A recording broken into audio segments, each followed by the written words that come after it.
In fact मेरे से काफ़ी उम्र में ज़्यादा है, तो मैं बोलूँगा सर आपका बहुत रेस्पेक्ट है मेरे दिल में।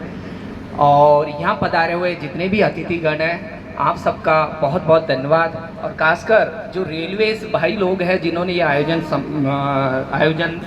ऑर्गेनाइज किया है, उनका बहुत बहुत आभार और बहुत बहुत धन्यवाद।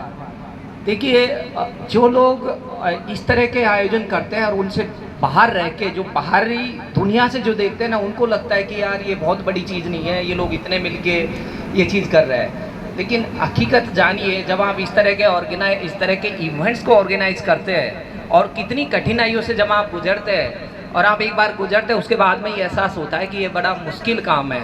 आप किस तरह से अरेंज करते हैं, लोगों को किस तरह से इन्वाइट करते हैं, जाना पड़ता है, तो ये बड़ा मुश्किल काम है और इसके लिए आप बधाई के पात्र हैं। बहुत बहुत धन्यवाद आपको।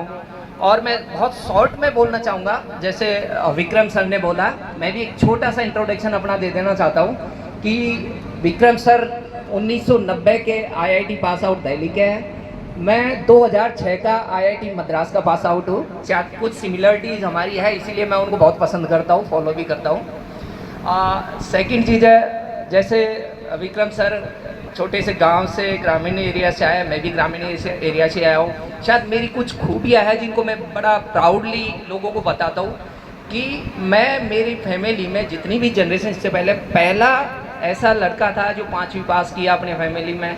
12वीं भी पास मैंने ही किया पूरे परिवार में। उसके बाद मैं नवोदय में गया, नवोदय में भी मैं पूरे गांव में अकेला था जो मैं गया। उसके बाद मैं आईआईटी में जब गया, ऑलमोस्ट पूरी तहसील में मैं अकेला था। अब ये मैं इसलिए नहीं बोल रहा कि ये कोई मैंने बहुत बड़ा पहाड़ उठा लिया या मैं कोई अपनी बड़ाई कर रहा हूँ। ये सिंपली इसलिए बोल रहा हूँ कि एक फार्मर का लड़का होते हुए जिसको कहीं कोई गाइडेंस नहीं है, अगर वो ठान ले कि उसको कुछ करना है लाइफ में, तो वो कर सकता है। तो मैं नवोदय में गया, आईआईटी में भी गया, और उसके बाद मैं कैंपस से सेलेक्ट होके इंडियन ऑयल में भी आया और अब प्रेजेंटली सीनियर मैनेजर हूँ इंडियन ऑयल में। तो ये तो रहा मेरे करियर वाली बात। रही बात दूसरी जो इम्पोर्टेंट है इन सब से, देखिए जैसे सर ने बोला कि आपका डेजिनेशन, आपका मनी, आपका पर्सनल, ये सब चीज़ पर्सनल है, ये आपके काम आएगा, आपके बच्चों के काम आएगा, तो औरों को क्या है इससे।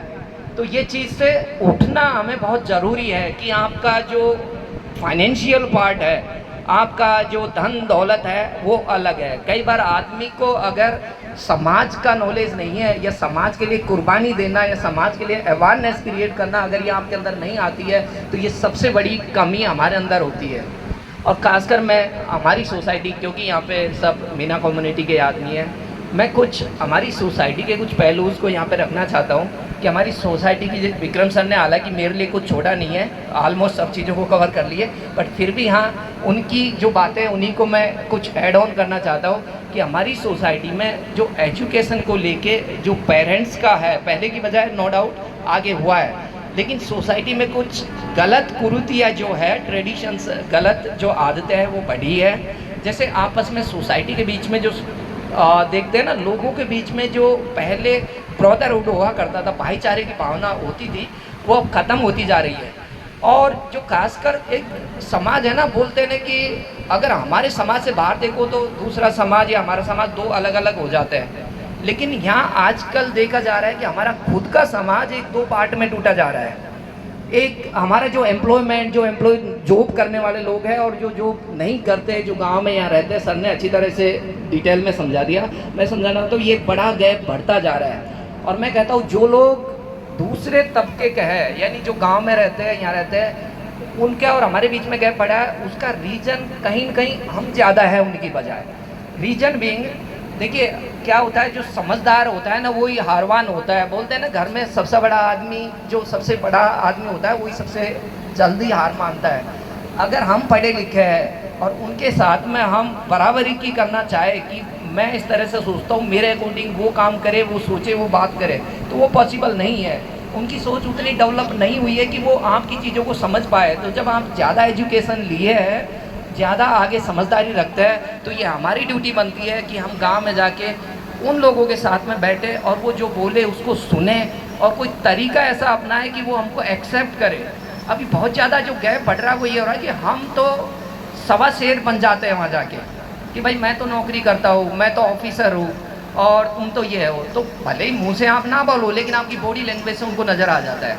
और उन्हें कैसा भी इंसान हो, चाहे गंवार हो, अनपढ़ हो, आपकी बॉडी लैंग्वेज है ना, उससे बहुत जल्दी आइडेंटिफाई कर लेता है कि आपका बिहेवियर कैसा है। तो बहुत सारे लोग सोचते हैं नहीं मैं तो कुछ नहीं बोलता, मैं ज़्यादा मेरे से बात ही नहीं करते। अरे आपकी बॉडी लैंग्वेज ही ऐसी है कि वो आपको डिस्ट्रैक्ट करती है, बजाय कि आपसे बात करने की बजाय वो आदमी आपसे दूर भगता है।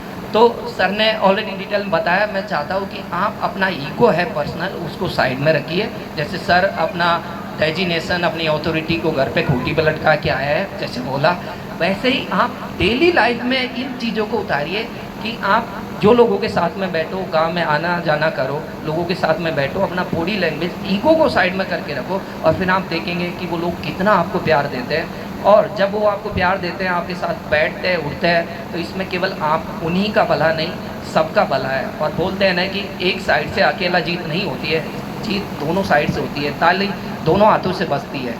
तो आपको इस चीज़ को सर ने जो मैसेज दिया अच्छी तरह इम्प्लीमेंट करना चाहिए। और मैं एक चीज़ और बोलता हूँ कि हमारा समाज जो और समाज की वजह है, लास्ट 20-30 साल से हमारे हर गांव में बहुत सारे एम्प्लॉयमेंट जनरेट हुआ है, बहुत सारे लोग नौकरी भी लगे हैं। लेकिन एक चीज़ में जो आज भी हमारा समाज, जो मैं सोचता हूँ, मैंने सर आपके जो ग्रुप का वो उसमें एक वीडियो भी मैंने पोस्ट किया था, आपने अप्रूव भी किया, thank you for that. Basically सबसे बड़ी प्रॉब्लम हमारा समाज के सामने एक ही चीज़ सबसे इम्पोर्टेंट होती है, नौकरी। और हमारा समाज, जो कोई भी समाज देख लो, वो केवल नौकरी के दम पे आगे नहीं बढ़ा है। उस समाज में और भी जो करेक्टर जो होता है, समाज के जो नैतिकता होती है, सब ऑलराउंडर जो बच्चों के अंदर जो डेवलपमेंट होता है, उसको क्रिएट करना बहुत ज़रूरी होता है। तो हमारे जैसे बहुत सारे लोग, केवल जो पेरेंट्स भी हमारे बोलते हैं नहीं तुम तो नौकरी लग जाओ, चाहे 4th ग्रेड ही नौकरी लग जाओ, प्राइवेट में जाने नहीं देंगे, प्राइवेट नौकरी। लेकिन हमको थोड़ा डाइवर्सिफाइड करने की ज़रूरत है। आज ज़रूरत है हमारे, अगर हमको और समाज के साथ में खड़ा होना है, आगे प्रोग्रेस करना है, तो अकेले नौकरी के दम पे हम ज़्यादा कर नहीं पाएंगे। नौकरी के दम पर अगर करेंगे, हम अपने बच्चों का, अपने घर वालों का, उनका पेट पालन ये कर लेंगे। लेकिन अगर समाज में बड़ा इम्पैक्ट आपको क्रिएट करना है, तो आपकी सोच मजबूत रखनी होगी, और आपको अपने समाज की नैतिकता जो होती है, और साइड में एक फील्ड मान लो कि एग्जाम्पल तौर पर आपको साइड बिजनेस या प्राइवेट जो काम होता है उसकी तरफ भी हम लोगों को एक सोच रखना पड़ेगा। प्लस सब लोगों को एक साथ नॉलेज जो होता है ना, इन्फॉर्मेशन, रियल नॉलेज जो घर से बाहर निकल के जो मिलती है, उसकी तरफ हमको मेच्योर होना पड़ेगा। अपने आप को, हमारे बच्चों को चाहिए कि केवल स्कूल जो एजुकेशन है उससे हटके बच्चों को जो साइड जो नॉलेज होती है ना, एक्स्ट्रा नॉलेज, वो बोलते हैं ना कि नॉर्मली आज हमारे समाज में क्या हो रहा है, जो मैं ऑब्जर्व कर रहा हूँ, 12वीं क्लास हुई, कॉलेज हुई, ख़त्म, बुक से नाता टूट गया। फिर सोचते कि अब मुझे बुक